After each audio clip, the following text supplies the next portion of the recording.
I told you a little bit of my story when I was a kid. Like, I was told that I was not smart, and I believed that. And then it became what we call in psychology a self-fulfilling prophecy, right? And that brings me to that whole case study brought me to this quote from Henry Ford. It says, "Whether you think you can or you think you can't, you're right." So in other words, you can achieve whatever you think you can achieve, and as soon as you tell yourself you can't, then you put all these self-fulfilling prophecies on yourself.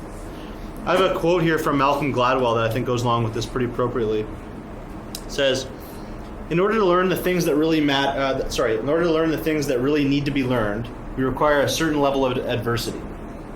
Malcolm Gladwell wrote that in his book, David and Goliath, talking about how what's perceived as adversity actually turns out to be the thing that makes you different, the thing that differentiates you, and essentially becomes what makes you so great about yourself, right? So, much like Amy's experience, when I was a kid and I was 10 years old and all my friends were getting on their bikes and I couldn't ride a bike because the doctors were scared I had a seizure and crashed into a ditch or something.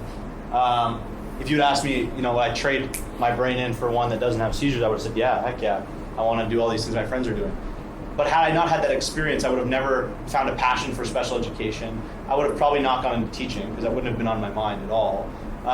So sometimes these things, they seem bad in the moment, but these adverse situations seem to all have purpose, at least from what I can tell.